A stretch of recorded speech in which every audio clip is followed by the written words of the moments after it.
Okay పిల్లలు, ఈరోజు యాక్టివిటీలో భాగంగా మొక్కలు ఏ విధంగా పెరుగుతాయి అనే విషయాన్ని తెలుసుకుందామా? ముందుగా ఒక మొక్క లేదంటే ఒక పాదు పెరగాలంటే మనం ఏం చెయ్యాలి? వెయ్యమ్మా.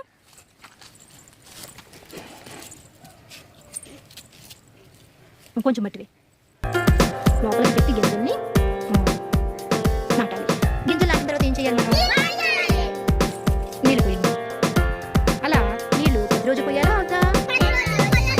ప్రతిరోజు నీళ్ళు పోస్తే తర్వాత విత్తనాలు ఏమవుతాయి? ఆ రోజు నీళ్ళు పోసే క్రమంలో ఒక 2 రోజులు 3 రోజులకి చూడండి పిల్లలు, ఇక్కడ మనకి నిన్న నాటిన మొక్కలు వచ్చినాయా? కొంచెం పెద్ద అయ్యాయి కదా.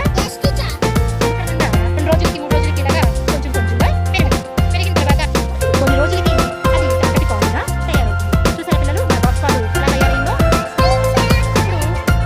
అలా పైకి కూడా పాకుతుంది. ఈ బాక్స్ పాకులో అంత చక్కగా దోసకాయలు కాస్తాయా? దోసకాయలు తింటావా? ఒక విత్తనం మొలకెత్తడం, తర్వాత మొక్కగా మారడం, తర్వాత చెట్టుగా మారడం అనేది కార్డులు ఉన్నాయి. ముందుగా ఏం జరుగుతుందో చెప్పాలి.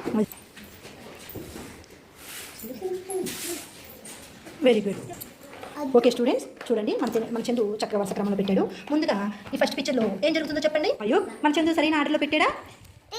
ఇప్పుడు నువ్వు ఆ ఆర్డర్ క్రమాన్ని వివరించాలి. ముందుగా ఏం జరిగిందో చెప్పు.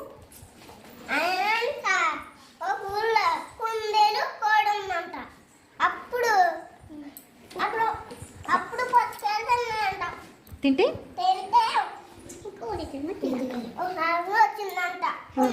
ఒక ఆలోచన. Very good. ఏ ఆలోచన వచ్చింది? Very good. పాతి పెడితే పుచ్చకాయలు వస్తాయని ఆలోచించింది. ఆ తర్వాత ఏం చేసింది?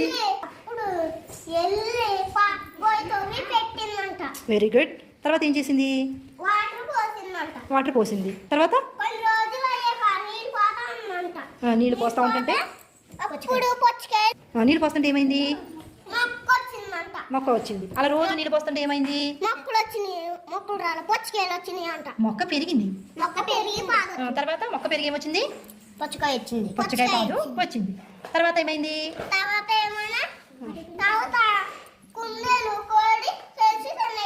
Very good. ఆ పుచ్చకాయని కోసుకుని తిన్నాయి. Very good. మైక్ క్లాప్స్ కొట్టండి.